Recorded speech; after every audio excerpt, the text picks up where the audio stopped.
Hi అందరికీ welcome to our YouTube channel హరిత Shravani vlogs. మన శ్రావణ మంగళవారాలు అయితే మనకి లాస్ట్ వారం వచ్చేసింది. ఈసారి కొంచెం లాస్ట్ వారం కాబట్టి కొంచెం గ్రాండ్గా సెలబ్రేట్ చేసుకోవాలని మేమైతే మా పెద్దన్నయ్య వాళ్ళ ఇంటికైతే వచ్చేసామన్నమాట. అక్కడైతే అమ్మవారిని అంతా బాగా రెడీ చేసుకొని చిన్న వదిన పెద్ద వదిన ఇద్దరు కలిసి చేస్తున్నారని మీకు ఆల్రెడీ తెలుసు. ఫస్ట్ వీడియోలో కూడా మీకు చూపించుంటాను. ఇలా అమ్మవారిని అయితే అందంగా పూలతో అలంకరించారనమాట మా అన్నయ్య వాళ్ళు. చాలా చక్కగా ఉన్నారు కదా అమ్మవారు కూర్చొని. చాలా బాగా అనిపించారు చూడ్డానికి అమ్మవారు. అలా పూజ అయితే స్టార్ట్ అయిపోయింది.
అలా చక్కగా పూజను పూర్తి చేసుకొని అమ్మవారికి హారతి ఇచ్చేసి తోరణాలు కట్టుకోవాలి కదా. ముత్తైదువుల్ని పిలిచి వాళ్ళందరికీ కూడా తోరణం కట్టి మనం కత్తిని దీపాలపై వెలిగించి పెడతాం కదండి. అది అందరికీ కాటుకగా అందరికీ ఇచ్చి వాళ్ళకి తోరణం కట్టి తాంబూలం అనేది అందరికీ ఇచ్చారనమాట.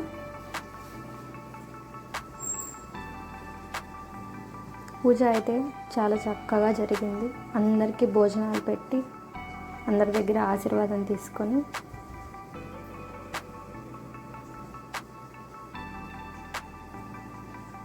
అందరూ చక్కగా ఆశీర్వచనం చేశారు. మనం మెయిన్గా పూజ జరుపుకునేదే ఈ ముత్తైదుల యొక్క ఆశీర్వచనం కోసమే. లాస్ట్లో మేమంతా కలిసి మా అమ్మ దగ్గర అందరం ఆశీర్వచనం అయితే తీసుకున్నాం అన్నమాట. అలా పూజ అయితే చాలా బాగా జరిగింది. ఈ వీడియో మీకు నచ్చినట్లయితే తప్పకుండా లైక్ చేయండి, కామెంట్ చేయండి, షేర్ చేయండి, సబ్స్క్రైబ్ చేసుకోండి. పక్కనే ఉన్న బెల్ ఐకాన్ మాత్రం తప్పకుండా క్లిక్ చేయండి. Thank you so much for watching my mini vlog.